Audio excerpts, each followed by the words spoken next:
Mi nombre es María Cristina Berzaitz, soy argentina afincada en Valencia. Marguerite Yourcenar nació en Bruselas, Bélgica, el 8 de junio de 1903 y murió en Estados Unidos el 17 de diciembre de 1987. Sobresale por sus novelas históricas, escritas en un tono poético, con rasgos de gran erudición. Su madre murió siendo Marguerite muy niña y su educación quedó en manos de su padre y de sus maestros. Su vida estuvo marcada por distintos paisajes y viajes, así como la vida de su padre.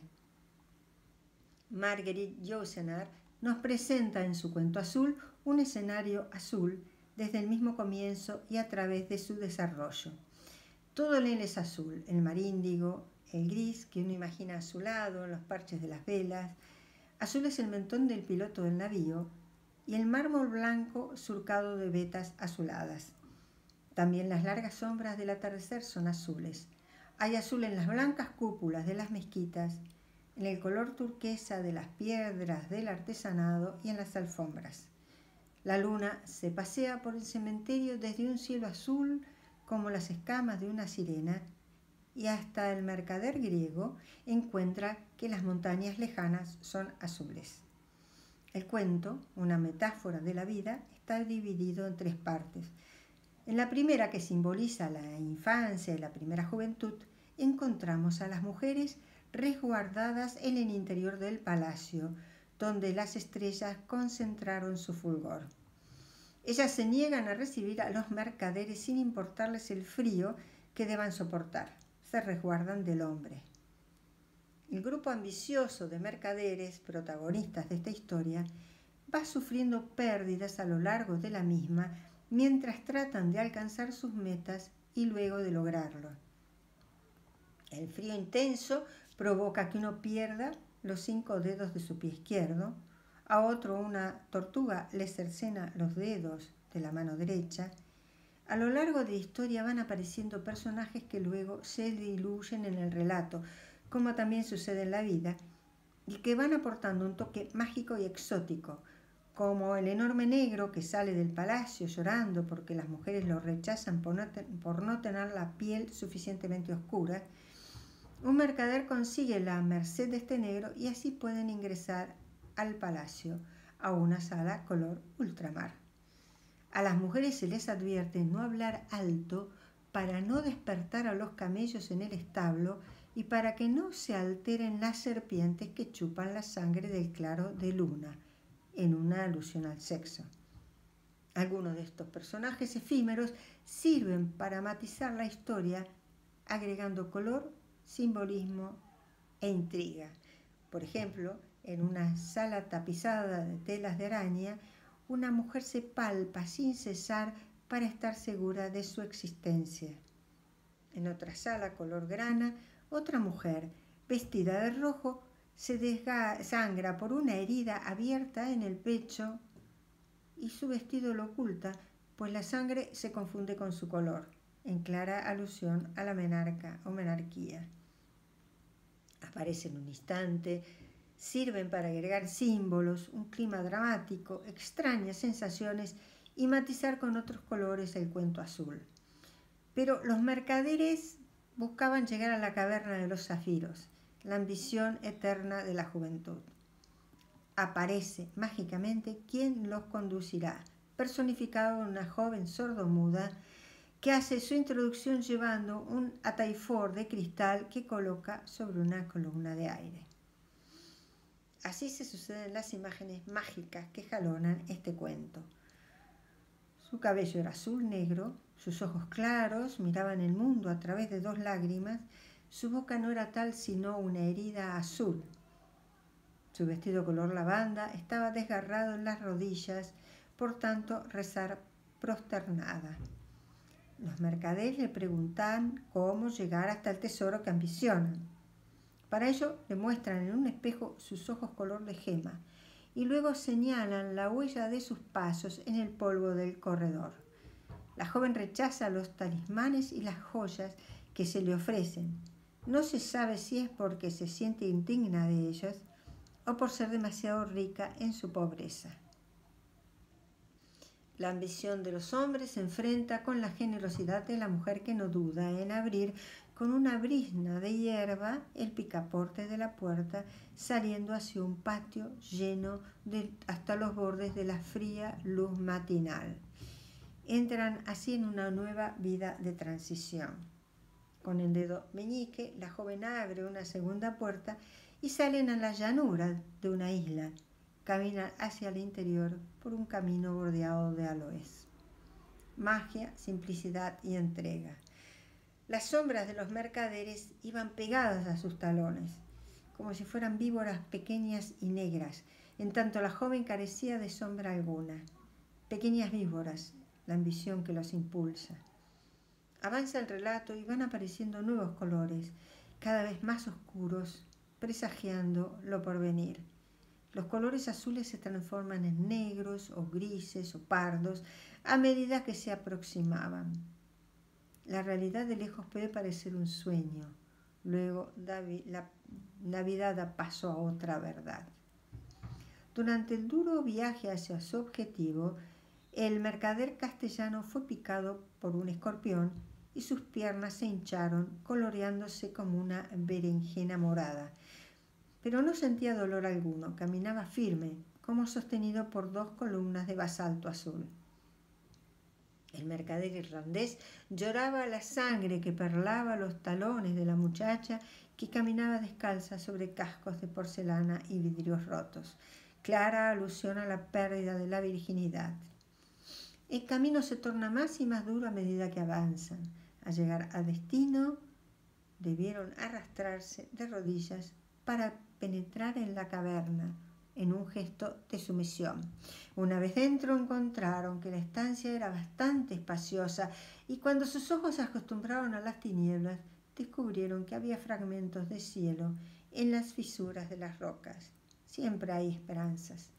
Un lago ocupaba el centro del espacio, el agua del lago, símbolo de la madre. El mercader griego empapó sus manos en las aguas azules y las sacó teñidas hasta las muñecas. Por mucho que desearan los hombres, no lograban apoderarse de los zafiros que flotaban sobre las aguas densas. La joven sordomuda sumergió los cabellos en el lago y los zafiros se prendieron a ellos como los débiles se prenden a quienes los acogen con ternura. Llamó a los mercaderes para entregarles los zafiros, pero cuando llegó el turno del mercader irlandés no quedaban más. La joven lo compensó entonces entregándole un colgante que llevaba y le indicó que se lo colocara sobre el corazón. Ese colgante lo acompañaría en una larga etapa de su vida. Salieron de la cueva y cerraron la entrada, rodando una gruesa piedra. Nunca más habrían de regresar. Hasta lograr su objetivo, satisfecho en la mayoría de los mercaderes, todo pareció fácil. Al rodar la roca para sellar la entrada, se parte nuevamente el cuento. A partir de allí se impone una realidad distinta. El camino de regreso se les hizo largo y pesado. El mercader castellano comenzó a sufrir por sus piernas emponzoñadas. El mercader holandés fue picado por un enjambre de abejas cuando intentó sacar las azules brevas de una higuera. Con las gemas en su poder, trataron de evitar a los centinelas de la ciudad amurallada y se dirigieron al puerto de los pescadores de Cirena, que estaba desierto, pues ya no se pescaban sirenas en ese país. La barca flotaba en el agua amarrada al dedo de un pie de bronce de una estatua ahora destruida, dedicada a un dios olvidado. Esta parte del cuento está asignada por el adiós al pasado. Quienes ayer pedían ayuda a la sordomuda, hoy, no necesitando más de sus servicios, quieren vilmente aprovecharse de ella. Para esto la arrastran hasta el barco para llevarla a Venecia y así venderla como esclava. Ella no pone resistencia.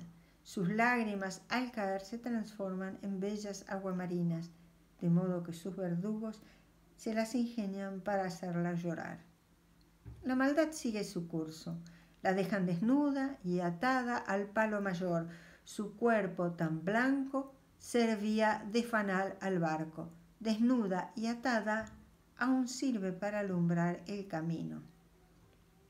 Al alba, el mercader holandés subió al puente procedente de las literas del interior del navío, dispuesto a violentar a la prisionera, pero ésta había desaparecido y las ligaduras colgaban del tronco negro del mástil.